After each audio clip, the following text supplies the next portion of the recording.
ಅಧಿಕಾರಾಸಕ KDP ಪ್ರಗತಿ ಪರಿಶೀಲನಾ ಸಭೆಯನ್ನು ಮಾನ್ಯ ಜನಪ್ರಿಯ ಶಾಸಕರು ಹುಣಗುಂದ ಮತಕ್ಷೇತ್ರ ಹಾಗೂ ಅಧ್ಯಕ್ಷರು ಕರ್ನಾಟಕ ವೀರಶೈವ ಲಿಂಗಾಯತ ಅಭಿವೃದ್ಧಿ ನಿಗಮ ನಿಯಮಿತ ಬೆಂಗಳೂರವರ ಅಧ್ಯಕ್ಷತೆಯಲ್ಲಿ ಈ ಒಂದು ಸಭೆಯನ್ನು ನಡೆಯಲಿದ್ದು, ಮೊದಲಿಗೆ ನಾಡಗೀತೆಯೊಂದಿಗೆ ಈ ಒಂದು ಕಾರ್ಯಕ್ರಮವನ್ನು ಪ್ರಾರಂಭ ಮಾಡಲಾಗ್ತಾ ಇದೆ. ಎಲ್ಲರೂ ಎದ್ದು ನಿಂತು ನಾಡಗೀತೆಗೆ ಗೌರವವನ್ನು ಕೊಡಬೇಕು ಅಂತ ಹೇಳಿ ತಮ್ಮಲ್ಲಿ ವಿನಂತಿ ಮಾಡಿಕೊಳ್ತಾ ಇದ್ದಾರೆ.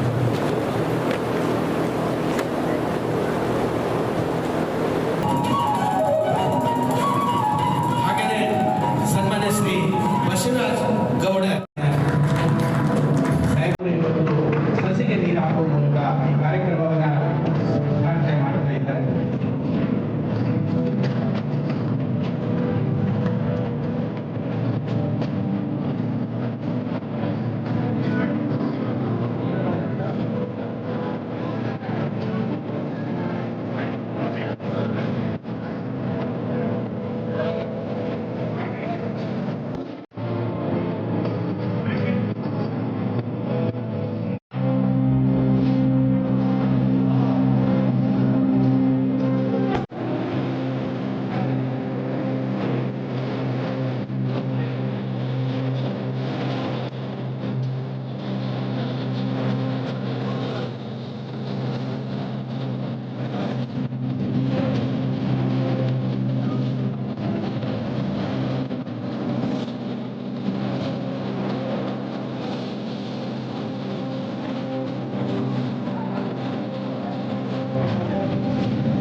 ತ್ರೈಮಾಸಿಕ ಕೆಡಿಪಿ ಸಭೆಯ ಅಧ್ಯಕ್ಷತೆ ವಹಿಸಿರುವಂಥ ಹುಣಗುಂದ ಮತಕ್ಷೇತ್ರದ ಜನಪ್ರಿಯ ಶಾಸಕರು, ಅಧ್ಯಕ್ಷರು ವೀರಶೈವ ಅಭಿವೃದ್ಧಿ ನಿಗಮದ ಬೆಂಗಳೂರು ಅಧ್ಯಕ್ಷರಾದಂಥ ಸನ್ಮಾನ್ಯ ಶ್ರೀ ವಿಜಯಾನಂದ ಕಾಶ್ಯಪ್ ಸಾಹೇಬರಿಗೆ ಮತ್ತೊಮ್ಮೆ ಸ್ವಾಗತ ಕೊಡ್ತಾ ಆ ಸಭೆ ಪ್ರಾರಂಭ ಮಾಡಲಿಕ್ಕೆ ಅವರ ಹತ್ರ ಅನುಮತಿ ಕೇಳ್ಕೊತಾ, ಕಳೆದ ಸಭೆಯಲ್ಲಿ ಸಾಹೇಬರ ಗಮನಕ್ಕಿದ್ದಾಗ ಹಲವಾರು ವಿಷಯಗಳ ಬಗ್ಗೆ ಅನುಪಾಲನೆ ಅವ್ರ ಮುಂದೆ ಹಾಜರುಪಡಿಸ್ತಾ ಇದ್ದೀನಿ.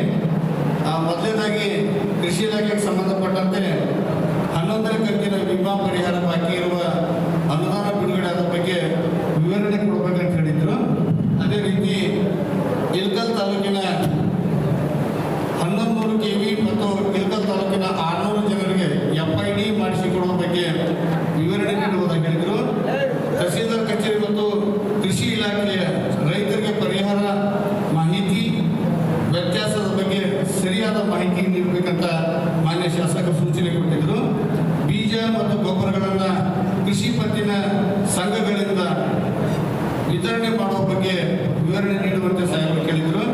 ರೈತರ ಆತ್ಮಹತ್ಯೆಗೆ ಪರಿಹಾರ ಎಷ್ಟು ಒಂದು ಬಾಕಿ ಇತ್ತು, ಅದರ ಬಗ್ಗೆ ಏನು ಕ್ರಮ ಅಂತ ಕೇಳಿದರು. 24-25 ಸಾಲಿನಲ್ಲಿ ಬಡಿಮೆಗಳು ಸುಟ್ಟ 9 ಪ್ರಕರಣಗಳಿದ್ದು ಅದ್ರ ಬಗ್ಗೆ ಏನು ಕ್ರಮ ತಗೊಂಡು ಮಾಹಿತಿ ಕೇಳಿದರು. ಹಾವು ಕಡಿತದಿಂದ ಸಾವು ಸಂಬಂಧಿಸಿದಂತೆ 1 ಪ್ರಕರಣ ಬಾಕಿ ಇತ್ತು. ಅದೇ ರೀತಿ ಕಬ್ಬಿನ ಗದ್ದೆಗೆ ಸುಟ್ಟು 2 ಪ್ರಕರಣಗಳು ಎಸ್ಕಾಂ ಇಲಾಖೆಯಿಂದ ಅದನ್ನು ಸರಿಪಡಿಸಲಿಕ್ಕೆ ಸಾಹೇಬ ಸೂಚನೆ ಕೊಟ್ಟಿದ್ದರು. ಇದ್ರ ಬಗ್ಗೆ ಸಹಾಯಕ ನಿರ್ದೇಶಕರು ವಿವರಣೆ ನೀಡಬೇಕಂತ ವಿನಂತಿ. ವೇದಿಕೆಯಲ್ಲಿರ್ತಕ್ಕಂಥ ಎಲ್ಲ ಗಣ್ಯಮಾನ್ಯರಲ್ಲಿ ವಂದಿಸುತ್ತಾ ನನ್ನ ನನ್ನ ಇಲಾಖೆಗೆ ಸಂಬಂಧಪಟ್ಟಂಥ ಕೆಲವೊಂದು ವಿಚಾರಗಳಿಗೆ ನಾನು ಇಲ್ಲಿ ಪ್ರಸ್ತುತಪಡಿಸಲಿಕ್ಕೆ ಇದ್ದೇನೆ.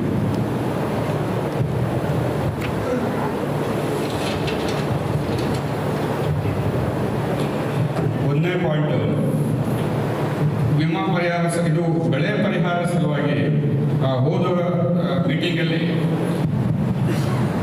ಹುನ್ನೂರು ತಾಲೂಕಿಗೆ 15,701 ರೈತರಿಗೆ ಹಾಗೂ ಇಳಕಲ್ ತಾಲೂಕಿನ 14,232 ರೈತರಿಗೆ ಒಟ್ಟು 1 ರಿಂದ 11 ಕಂತುಗಳಲ್ಲಿ ಹುನಗುಂದ ತಾಲೂಕಿಗೆ 18,89,00,000 ಪರಿಹಾರ ಬಂದಿದ್ದಿರ್ತದೆ. ಅದೇ ರೀತಿ ಇಳಕಲ್ ತಾಲೂಕಿಗೆ 16,44,16,080 ರೂಪಾಯಿಗಳು ಬಿಡುಗಡೆ ಆಗಿದ್ದು, ಟೋಟಲ್ ಬರ ಪರಿಹಾರಕ್ಕೆ ಅಂತ 2022-23 ಸಾಲಿಗೆ 35,33,16,080 ರೂಪಾಯಿಗಳು ಈ ಯವಳಿ ತಾಲೂಕುಗಳಿಗೆ, ತಾಲೂಕಿನ ರೈತರಿಗೆ ಸಂದಾಯವಾಗಿದೆ ಅಂತ ನಾನು ಹೇಳಲಿಕ್ಕೆ ಇಚ್ಛೆ ಪಡ್ತೀನಿ. ಆಮೇಲೆ ನಮ್ಮಲ್ಲಿ ಒಂದು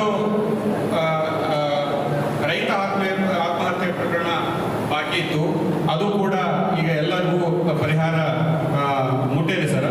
ನಮ್ಮಲ್ಲಿ ಯಾವುದೂ ಬಾಕಿ ಇಲ್ಲ. ಅದಕ್ಕೆ ಸಂಬಂಧಪಟ್ಟಂಗ ಈ ಬಡವಿ ಪ್ರಕರಣಗಳು ಕೂಡ ನಮ್ಮಲ್ಲಿ ಯಾವುದು ಬಡವಿ ಪ್ರಕರಣಗಳು ಕೂಡ ಎಲ್ಲ ಇತ್ಯರ್ಥವಾಗಿವೆ. ಯಾವುದೂ ನಮ್ಮಲ್ಲಿ ಬಾಕಿ ಇರೋದಿಲ್ಲ ಅಂತ ಹೇಳಲಿಕ್ಕೆ ಇಚ್ಛೆ ಪಡ್ತೀನಿ. ಅದೇ ತರನಾಗಿ ಬಿತ್ತನೆ ಬೀಜಕ್ಕೆ ಸಂಬಂಧಪಟ್ಟಂಗ ಈ ಸೊಸೈಟಿಗಳ ಮೂಲಕ ಯಾಕೆ ಬಿತ್ತನೆ ಬೀಜಗಳನ್ನು ಕೊಡಬಾರದು ಅಂತಕ್ಕಂಥ ವಿಚಾರ ಮಾನ್ಯ ಶಾಸಕರು ವ್ಯಕ್ತಪಡಿಸಿದ್ರು.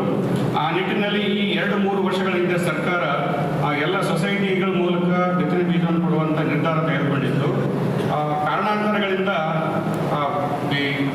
ಪೇಮೆಂಟ್ ಸರಿಯಾಗಿ ಕಂಪನಿಗಳಿಗೆ ಹೋಗದೇ ಇರೋದ ಕಾರಣ ಪುನಃ ರೈತ ಸಂಪರ್ಕ ಕೇಂದ್ರಗಳ ಮೂಲಕವೇ ಈ ಬಿತ್ತನೆ ಬೀಜವನ್ನು ಕೊಡಬೇಕಂತ ಸರ್ಕಾರ ತೀರ್ಮಾನಗೊಂಡದ ಹಿನ್ನೆಲೆಯಲ್ಲಿ ಆ ಸೊಸೈಟಿಗಳಿಗೆ ಬಿತ್ತನೆ ಬೀಜವನ್ನು ಅಲ್ಲಲ್ಲಿ ಆಯ್ದ ಸೊಸೈಟಿಗಳಿಗೆ ಮಾತ್ರ ಕೊಡ್ತಾ ಇದ್ದೀವಿ ಅಂತ ಹೇಳ್ತಾರೆ.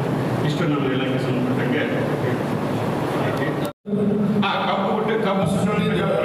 ತಿಮ್ಮಾಪುರ ಗ್ರಾಮದಲ್ಲಿ ಒಂದು SC ಹುಡುಗರು ರೈತ ಇರಬಹುದು. ಇಂಥ ಪ್ರಕರಣಗಳಲ್ಲಿ 4,000ದಿಂದ ಗರಿಷ್ಠ ಪ್ರಮಾಣದಲ್ಲಿ 20,000 ರೂಪಾಯಿ ಕೊಡುವಂಥ ಒಂದು ಪ್ರಕ್ರಿಯೆ ನಮ್ಮಲ್ಲಿದೆ. ಕಬ್ಬು ಸುಟ್ಟೋದಕ್ಕೆ ನಾವು ಕೊಡೋದಿಲ್ಲ ಸರ್, KB ಅವರು ಅದನ್ನ ಕೊಡ್ತಾರೆ, ನಮ್ಮಲ್ಲಿಲ್ಲ ಸರ್. ಏನು ಕೊಟ್ಟಾರ ಇಲ್ಲ ಸರ್? ಕೊಟ್ಟಿದ್ದು ನಿಮ್ಮ ಗಮನಕ್ಕೆ ಬಂದದ? ಇಲ್ಲ, ಕೊಟ್ಟಿಲ್ಲ, ನನ್ನ ಗಮನಕ್ಕೆ ಬಂದಿಲ್ಲ ಸರ್. ಅವ್ರು ಕೊಟ್ಟಿಲ್ಲ. ಮತ್ತೆ ಅದು ಹೆಂಗೆ ಇತ್ಯರ್ಥ ಪಡಿಸಿಲ್ಲ ಅವರು. ಮುಂದೆ ಹೆಂಗೆ KB ಅದು ಕೊಡಕ್ಕೆ ಪ್ರಯೋಜನ ಐತೆ KB ಎಸ್ಕಾಂ ಫಾಲ್ಟ್ ಹತ್ರ ಏನಾದರೂ ಶಾರ್ಟ್ ಸರ್ಕ್ಯೂಟ್ ಆಗಿಸ್ಬಿಟ್ಟಿದ್ರೆ ಮಾತ್ರ ಪರಿಹಾರ ಕೊಡ್ತಾರೆ. ಅವರು ಕೃಷಿ ಇಲಾಖೆಯವರು ಮಾತ್ರ ಹೌದು, ಶಾರ್ಟ್ ಸರ್ಕ್ಯೂಟ್ ಆಗಿರ್ಬೇಕು. ಅದು ಎಸ್ಕಾಂ ಅವರು ಫಾಲ್ಟ್ ತಿಮ್ಮಾಪುರ ಗ್ರಾಮ ಯಾವಾಗಾಗಿದ್ದು 22-23 ಸರ್. 22-23-24 ನಮ್ಮ ಗಮನಕ್ಕೆ ಬಂದಿದೆಯಾ? ನಿಮ್ಮ ಗಮನಕ್ಕೆ ಬಂದಿಲ್ಲ. ಯಾವ ಕಂಪ್ಲೇಂಟ್ ಆಗಿಲ್ಲ. ಹುಡುಗರು ಸ್ಟೇಷನ್ಗಳಿಗೆ ಏನು ಕಂಪ್ಲೇಂಟ್ ಆಗ್ಯಾವ? ಕಬ್ಬು ಸುಟ್ಟು ಬಗ್ಗೆ 2022 ಈ ಬೀಜ ಕೊಟ್ಟಂಥ ಬೆಳೆ ಬೀಜ ಹಾಕಿ ಬಿಡ್ತಾರ, ಆದರೆ ಅದು ಬೆಳೆ ಸರಿಯಾಗಿ ಬಂದಿಲ್ಲ. ಆಮೇಲೆ ಗಿಡಾಶ ಬೆಳೆದತಿ, ತೊಗರಿ ಕಾಯಿಲೆ ಆಗಿಲ್ಲ. ಅದು ಸರ್, ಇದು GRG 152 ಸಮಸ್ಯೆ ಇಲ್ಲ ಸರ್. 152 ಸಮಸ್ಯೆ ಇದೆ, 811 ಸಮಸ್ಯೆ ಇಲ್ಲ ಸರ್. ಆಮೇಲೆ TSDR ಸಮಸ್ಯೆ ಇಲ್ಲ. ಈ ತಾವು ಹೇಳಿದಂತ 152 ತಳಿ ಸುಮಾರು 7 ರಿಂದ 8 ಫೂಟ್ ಹೈಟ್ ಬೆಳೆದು ಸರ್. ಹೂವಿನ ಪ್ರಮಾಣ ಕಡಿಮೆ ಆಯಿತು. ಆ ಹೂವಾಡುವ ಸಮಯದಲ್ಲಿ ತೇವಾಂಶದ ಕೊರತೆಯಿಂದ ಅದು ಇದ್ದಂಥ ಹೂವು ಸಹಿತ ಕಾಪು ಉದುರಿ ಬಹಳಷ್ಟು ರೈತರಿಗೆ ತೊಂದರೆ ಆಯ್ತು ಸರ್. ಆಕ್ಚುಲಿ ರೈತರು 7 ರಿಂದ 8 ಅಥವಾ 10 ಕ್ವಿಂಟಲ್ ತನಕ ಬರುತ್ತೆ ಅಂತ ನಿರೀಕ್ಷೆಯಲ್ಲಿದ್ದರು. ಆದರೆ ದುರಾದೃಷ್ಟಕರ ಈ ಹವಾಮಾನದ ವೈಪರೀತ್ಯದಿಂದ ಸರ್ ಸುಮಾರು 2 ರಿಂದ 3 ಕ್ವಿಂಟಲ್ ಅಷ್ಟೇ ಇಳುವರಿ. ಈಗ ಅದು ಹೊಸದಾಗಿ ಇಂಟ್ರೊಡ್ಯೂಸ್ ಆಗಿತ್ತು. ಹೊಸದಾಗಿ ಇಂಟ್ರೊಡ್ಯೂಸ್ ಆದಾಗ ಅದ್ರ ಬಗ್ಗೆ ಪೂರ್ತಿ ಮಾಹಿತಿಯನ್ನು ಕೊಡಬೇಕಾಗತ್ತೆ ರೈತರಿಗೆ.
ಎಷ್ಟು ಹೆಕ್ಟರ್ ಆಗಿದೆ ಇದು? 800 ಹೆಕ್ಟೇರ್ ಸರ್. 800 ಹೆಕ್ಟರ್. ಹಾಂ ಸರ್. 800 ಹೆಕ್ಟರ್ ಪ್ರದೇಶಕ್ಕೆ ಈ ರೀತಿ ಫೀಸ್ಗಳು ಕೊಟ್ಟಿರ್ತಿಲ್ಲ. ಹಾಂ ಹ್ಞೂ ಸರ್. ಅದಕ್ಕೆ ಪರ್ಯಾಯ ವ್ಯವಸ್ಥೆ ಏನು ಮಾಡಕ್ಕೆ ಇಲಾಖೆ ಅದು ಪಟ್ಟಿ ಮಾಡಿದ್ರೆ ಹೌದೌದು ಸರ್, ಐತೆ ನಮ್ಮಲ್ಲಿ ಐತೆ ಸರ್. ಅದೇನು ಹೌದೌದು ಐತೆ ಸರ್, ಪಟ್ಟಿ ಐತೆ ಸರ್. ಪಟ್ಟಿ ಈಗ ಅದಕ್ಕೆ ಪರ್ಯಾಯವಾಗಿಂದ ಸರ್ ಇನ್ಸೂರೆನ್ಸು ಕ್ಲೇಮ್ ತುಂಬಿದವರಿಗೆ ಇನ್ಸೂರೆನ್ಸು ಬರುವ ಸಂಭವ ಮುಂದಿನ ದಿನಗಳಲ್ಲಿ ಐತೆ ಅನ್ನೋದು ಅಷ್ಟೇ ಹೇಳಿಬಿಟ್ರೆ ಸರ್. ಪರ್ಯಾಯ ವ್ಯವಸ್ಥೆಯನ್ನು ಸರ್ಕಾರದಿಂದ ಯಾವುದೇ ಪರಿಹಾರ ನೀಡುವಂಥದ್ದು ಭರವಸೆ ಕೊಟ್ಟಿಲ್ಲ ಸರ್. ಪಾಪ ಅವರು ನಿಂತಿದ್ರು ಸರ್ ಸರ್ ಬೆಳೆನೂ ಬರಲಿಲ್ಲ. ಹಾಂ ಸರ್. ಈಗ ಅವರು ಹುಷಾರಾಗಿದ್ರು. ಹಾಂ ಸರ್. ಅದಕ್ಕೆ ಒಂದು ಪರಿಹಾರ ಮತ್ತು ಸರಿಯಾದ ಪರಿಸರವನ್ನು ಕೊಡುವಂಥದ್ದಕ್ಕೆ ಏನಾದರೂ ಸೂಚನೆ ಕೊಟ್ಟಾರೆ ಇದು ಸರ್ಕಾರ ಕೊಟ್ಟಿದೆ ಸರ್. ಅದು ಸ್ಟೇಬಲ್ ವೆರೈಟಿ ಅಂತಾನೆ ತೀರ್ಮಾನ ಮಾಡಿ ಕೊಟ್ಟಿದೆ ಸರ್. ಆಗಿದೆ ಫ್ರೀ ಹಾಂ ಸರ್. ಈಗ ಹಾಂ ಸರ್. ಆಗಿದೆ. 800 ಹೆಕ್ಟರ್ ಪ್ರದೇಶಕ್ಕೆ ಈಗ ಅನ್ಯಾಯ ಆಗಿದೆ. ಹಾಂ ಸರ್. ಈಗ ಅದಕ್ಕೆ ಪರ್ಯಾಯ ವ್ಯವಸ್ಥೆ ಮಾಡೋದಕ್ಕೆ ನೀವು ಕ್ರಮ ತಗೊಂಡು ನಾವು ಸರ್ಕಾರಕ್ಕೆ ಬರ್ಕೊಂಡಿದ್ದೀವಿ ಸರ್. ಇಷ್ಟು ನಮ್ಮ ರೈತರಿಗೆ ಹಾನಿಯಾಗಿದೆ, ಇಷ್ಟು ಹೆಕ್ಟರ್ ಪ್ರದೇಶದಲ್ಲಿ ಏನಾಗಿತ್ತು ಅಂತ ಸರ್ಕಾರಕ್ಕೆ ವರದಿ ಕೊಟ್ಟಿದ್ದೀನಿ ಸರ್. ಹೌದು ಸರ್, ಅಲ್ಲಿ ಪಟ್ಟಿ ಇದೆ ಸರ್, ನಮ್ಮ ಹತ್ರ ಪಟ್ಟಿ ಇದೆ ಸರ್. ಯಾವ ರೈತರು ಎಷ್ಟು ಹೌದು ಸರ್, ಹೌದು. ಆ ದನಿ ಯಾರ್ಯಾರು ಕೊಟ್ಟಿವಿ ಅನ್ನೋದು ನಮ್ಮ ಪಟ್ಟಿ ನಮ್ಮ ಹತ್ರ ಇದೆ ಸರ್. ಸರ್ಕಾರಕ್ಕೆ ಕಳಿಸಿದ್ರೆ ಕಳಿಸಿದೆ ಸರ್, ಕಳಿಸಿದೆ. ಏನು ತೀರ್ಮಾನ ಆಗಿಲ್ಲ. ಇಲ್ಲ, ಇನ್ನೂ ಆಗಿಲ್ಲ ಸರ್. ಆಯ್ತು. ನಾವು ಹೇಳಿದ್ರೆ ನೀವು ಎಲ್ಲೆಲ್ಲಿ ವಿಸಿಟ್ ಮಾಡಿ ಯಾವ ಅಂಗಡಿಗೆ ವಿಸಿಟ್ ಮಾಡಿ ನೀವೇನಾದ್ರು ಚೆಕ್ ಮಾಡಿ ಅದೇ ಹೇಳಿದ್ರೆ ಸರ್, ಈ ಕ್ವಾಲಿಟಿ ಕಂಟ್ರೋಲ್ ಅಂತ ಹೇಳಿದ್ರೆ ಸರ್, ಈಗ ನಾವು ಪ್ರತಿ ಮಳಿಗೆಗಳಿಗೆ ವಿಸಿಟ್ ಮಾಡಿ ಸರ್, ಎಲ್ಲ ಮಳಿಗೆಗಳಿಗೆ ವಿಸಿಟ್ ಮಾಡಿ ಗೊಬ್ಬರಕ್ಕೆ ಸರ್, ರಸಗೊಬ್ಬರ ಸಂಬಂಧಪಟ್ಟಂಗ 78 ಗುರಿ ಮಾದರಿಗಳನ್ನ ಸ್ಯಾಂಪಲ್ ತೆಗೆದು ಅನಾಲಿಸಿಸ್ಗೆ ಕಳಿಸಿ ಎಲ್ಲವೂ ರಿಸಲ್ಟ್ ಸರಿಗಿದೆ ಅಂತ ನಮ್ಗೆ ಬಂದಿದೆ ಸರ್. ಯಾವುದೂ ಕಳಪೆ ಪ್ರಮಾಣ, ಕಳಪೆ ಥರ ಗೊಬ್ಬರ ಅಂತ ನಮಗೆ ಕಂಡು ಬಂದಿಲ್ಲ ಸರ್. ಕಳಪೆ ಥರ ಕಂಡು ಬಂದರೆ ನಾವು ಕೇಸ್ ಹಾಕ್ತೀವಿ ಸರ್. ರೈತರ ಕಂಡಿಡ್ಬೇಕಂತ ಕೇಳಿದ್ರೆ ನೀವು ಕಳಿಸ್ತೀರಿ ಮೇಲೆ ನಮಗೆ ನಾವು ತೊಗೊಂತೀವಿ whether it is original duplicate ನಮಗೆ ಗೊತ್ತಾಗಂಗೆ ಒಂದು ಟ್ರೈನಿಂಗ್ ಕೊಡ್ರಿ ನೀವು ರೈತರಿಗೆ. ಎಸ್ ಸರ್, ಕೊಡ್ತೀವಿ ಸರ್. ಅಂದರೆ ಆಮೇಲೆ ಎಣ್ಣೆ ಬರ್ತಾವ ಕಂಡುಹಿಡಿಬೇಕಂದ್ರೆ ಯಾವುದೇ ಗೊಬ್ಬರ ಕಂಡುಹಿಡಿದು ಯೂನಿಫಾರ್ಮ್ ಆಗಿ ಗ್ರೇನ್ ಸೈಜು ಒಂದೇ ಥರ ಇರ್ಬೇಕು ಸರ್. ಆಮೇಲೆ ರೈತರಿಗೆ ಸ್ವಲ್ಪ ಅದನ್ನ ಜಾಗ ಇದು ಮಾಡಿ ತರಬೇತಿ ಮಾಡ್ತೀವಿ ಸರ್. ಸುಮ್ಮನೆ ಹೋಗ್ತಾರೆ ಬೂದ್ರಿ ತೊಗೊಂಬರ್ತಾರೆ, ಗೊಬ್ಬರ ಕಣ್ಣು ಮುಚ್ಚಿ ಗೊಬ್ಬರ ಹಾಕ್ತಾರೆ, ಏನು ಎಫೆಕ್ಟ್ ಇರಂಗಿಲ್ಲ ಬಿಡಂಗಿಲ್ಲ, ರೈತರಿಗೆ ಲಾಸ್ ಆಗಿ ಒಟ್ಟು ನೀವು ಈಗ ರೈತರಿಗೆ ಹೇಳೋದಾಗ್ತದೆ ಆರೋಪಗಳನ್ನು ಮಾಡೋದಕ್ಕಿಂತ ಮುಂಚೆಗೆ ಅವ್ರಿಗೆ ದೂರು ಕೊಡಬೇಕಾಗತ್ತೆ. ಇಲಾಖೆಯವರಿಗೆ ಈ ರೀತಿ ಕಳಪೆ ಗೊಬ್ಬರ ಮಾಡ್ತಾ ಇದ್ದಾರೆ ಅಂತೇಳಿ ನೀವು ಯಾರು ದೂರು ಕೊಟ್ಟರೆ ಅವರೊಂದು ಪರಿಶೀಲನೆ ಮಾಡ್ತಾರೆ. ಅವ್ರ ಕನಸು ಬಿಡೋದಲ್ಲ, ಏನು ಗೊಬ್ಬರ ಡೂಪ್ಲಿಕೇಟ್ ಬರಾಕತ್ತಾರೋ ಒರಿಜಿನಲ್ ಬರಾಕತ್ತಾರೋ ಅಧಿಕಾರಿಗಳಿಗೆ ಕನಸು ಬಿಡುತ್ತಾ ಯಾರಾದ್ರೂ ರೈತರು ಹೇಳ್ಬೇಕಲ್ಲ. ಈಗ ಅವ್ರು ಪರಿಶೀಲನೆ ಮಾಡಿದ ವರದಿ ಅಂತ ಹೇಳಕತ್ತಾರೆ. ಇದನ್ನೇ ರೈತರು ಮುಂದೆ ಬರ್ಬೇಕಂತ ಹೇಳ್ತಾರೆ. ಅಲ್ಲ ನೀವು ಮಾಡ್ಕೊಂಡ್ಬಿಟ್ರೆ ಮಾಡ್ತಿದ್ವಿ ಸರ್, ಮಾಡ್ತಿದ್ವಿ ಸರ್. ಮಾಡಿಸ್ಬೇಕು ಸ್ವಲ್ಪ. ಮಾಡಿಸಿ ಯಾಕಂದ್ರೆ ಅದರಿಂದ ಏನು ಉಪಯೋಗ ಆಗುತ್ತೆ ಅನ್ನೋದು ಕೆಲವಷ್ಟು ಜನ ರೈತರು ಅರ್ಥ ಮಾಡ್ಕೊಳ್ಳೋದು. ಸುಮ್ಮನೆ ಕೃಷಿ ಹೊಂಡ ತಗೋತಾರೆ, ಅದ್ರ ಉಪಯೋಗ ಮಾಡಲಾರ್ದಂಗೆ ಅವ್ರಿಗೆ ಸ್ವಲ್ಪ ತರಬೇತಿ ಜಾಗೃತಿ ಮುಗಿಸುವಂಥ ಕೆಲಸ ನಿಮ್ಮ ಇಲಾಖೆ ಹತ್ರ ಆಗಲಿ. ಮಾಡಿಸಿ. ಈಗ ಯಥಾರ್ಥಿ ಮಾಡ್ತಾರಲ್ಲ ಸರ್, ಅದೇ ರೈತರು ಇನ್ವಾಲ್ವ್ ಮಾಡಿಕೊಂಡು ಈಗ ಕೃಷಿ ಚಟುವಟಿಕೆ ಇರ್ತಕ್ಕಂಥ ಸುಟ್ಟಿಗಳಲ್ಲ ಅದೊಂದು ಪರ್ಸೆಂಟೇಜ್ ಈಗ ವಂತಿಗೆ ಅಂತಿರಲ್ಲ ಅದೇ ಏನಾರಲ್ಲ ಎನರ್ಜಿ ಒಳಗೆ ಆಯ್ಕೆಸಿಕೊಡಲ್ಲ ರೈತರು ಅನುಕೂಲ ಆಗುತ್ತೆ ಸರ್. ವಂತಿಗೆ ಎಲ್ಲೂ ಕೊಡೋದಿಲ್ಲ ಸರ್. ಐಲ್ಯಾಂಡ್ನಲ್ಲಿ ಉದ್ಯೋಗ ಖಾತ್ರಿಯಲ್ಲಿ ವಂತಿಗೆ ಇಲ್ಲ ಅಲ್ಲ, ಅದರಲ್ಲಿ ವಂತಿಗೆ ಅನ್ನೋದಿಲ್ಲ ಅದಕ್ಕೆ ಸರ್ ನಾ ಕೇಳೋದಷ್ಟೇ, ಹಾಂ. ಕೃಷಿ ಚಟುವಟಿಕೆ ನಡೆದಾಗ ಹಾಂ. ಎನರ್ಜಿ ಏನಲ್ಲ ಆ ರೈತರಿಗೆ ಕೆಲಸವನ್ನು ಅಲ್ಲೇ ಕೊಡೋದು. ಯಾಕೆ ಸಾಮೂಹಿಕ ಕೃಷಿಗಳನ್ನು ಮಾಡ್ತಿದ್ದಾರೆ ಅಂತ ಸಂದರ್ಭ ಆಯಾ ರೈತರಿಗೆ ಅವ್ರ ಜವಾಬ್ದಾರಿ ಇರ್ತಾವ. ಅವ್ರು ನಿಮ್ಮ ಕೆಲಸ ಮಾಡ್ಕೇಸಿ ಅಲ್ಲಿ ಇರ್ತಕ್ಕಂಥ ನೀವು ಇನ್ಸ್ಪೆಕ್ಷನ್ ಮಾಡಿ ಇಲ್ಲ. ಎಷ್ಟು ಕೆಲಸ ಮಾಡಿದ್ರೆ ನಮ್ಮ ಸರ್ ಆಗ್ರಹ ಇದು ಕರೆಕ್ಟ್. ಈಗ ಅಂದ್ರೆ ಪ್ರಸ್ತಾವನೆ ಮಾಡ್ರಿ ರೈತರ ಹಾರ್ವೆಸ್ಟಿಂಗು ಮತ್ತೊಂದು ಮೊದಲು ಚಟುವಟಿಕೆ ಕೊಡಂಗಿಲ್ಲ. ಅಲ್ಲಿ ಉದ್ಯೋಗ ಖಾತ್ರಿಯಲ್ಲಿ ಏನಪ್ಪ ನಿಯಮ ಅಂತಂದ್ರೆ ಅವರಿಗೆ ಕೆಲಸ ಸಿಗಬೇಕು, ಅದರ ಜೊತೆಗೆ ಆಸ್ತಿಗಳ ಕ್ರಿಯೇಟ್ ಆಗ್ಬೇಕು. ಅಂದ್ರೆ ಬದು ನಿರ್ಮಾಣದಂತ ರೈತರ ಅಸೆಟ್ ಕ್ರಿಯೇಟ್ ಆಗ್ಬೇಕು. ಕೆರೆ ನಿರ್ಮಾಣ ಮಾಡೋದಾಗ್ಲಿ, ಬದು ನಿರ್ಮಾಣ ಮಾಡೋದಾಗ್ಲಿ, ಈ ತರ ಅಸೆಟ್ ಕ್ರಿಯೇಟ್ ಆಗ್ಬೇಕು. ಅಂತ ಕೆಲಸಗಳನ್ನು ಕೊಡ್ಲಿಕ್ಕೆ ನಿಯಮದಲ್ಲಿ ಅವಕಾಶ ಇದೆ ಸರ್. ಸರ್ ಗದ್ದೆ ಸರ್ ಹೇಳಿದ್ರಲ್ಲ, ಕಾರ್ಮಿಕ ಸಿಗಲ್ಲ ಅನ್ನೋ ಒಂದು ಸಂದರ್ಭದೊಳಗೆ ಇಂಥ ಕೆಲಸಗಳನ್ನು ಮಾಡ್ಕೊಂಡ್ರೆ